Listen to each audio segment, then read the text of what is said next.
Many people prefer not to go for the tests. When I did field work in 2003, some people told me it's better not to know your status because knowing it would even psychologically kill you. That is how they put it. So it will psychologically kill you. So it's better not to know your status. And then there is the other part of it, that when they know their statuses, they don't reveal it because they will be stigmatized, because it brings shame to them. It brings shame to the family too. When somebody knows his or her status, then the person is very much more careful about sexual behavior. But there is a but. The but concerns privacy, shame, stigma. So for instance, it's not, when I'm HIV positive, my community, usually the community members, when they get to know it, I'm ostracized. So nobody wants to have anything to do with me.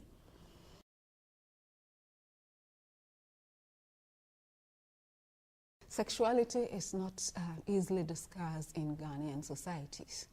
It's like sex is for adults.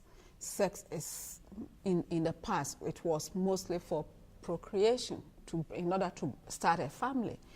So sex, like discussing it for the sake of sex, is out of the question.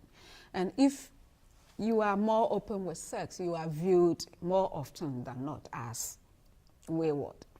You are spoiled. Yeah. Even when I was doing research on HIV/AIDS, and some of my family members knew that it is an academic study, some felt uncomfortable when I asked them about condoms. And do you think somebody would answer me if I asked something about condoms and if they had sex? And it was like, Europe is spoiling you. I mean, you are so free with all these, because sometimes sex is not mentioned outwardly.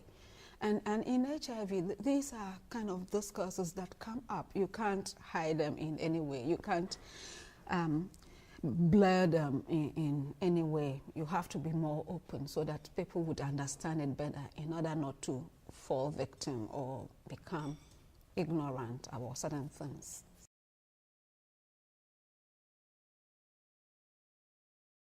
It was also something that helped them to reduce the shame.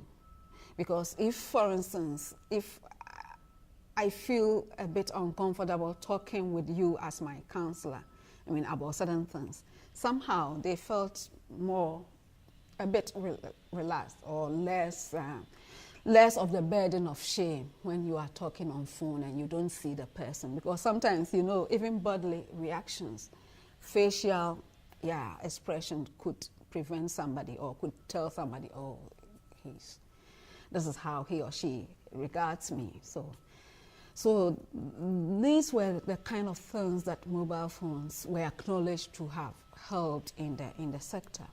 With mobile phones in Africa, there is still the enthusiasm that mobile phones would create this, would bring development, would bring economic boosts, but we have maybe not blown to the background, but maybe overlooked certain key problems or certain key challenges, like not having mobile phones. That means all those people who don't have mobile phones are left out in the development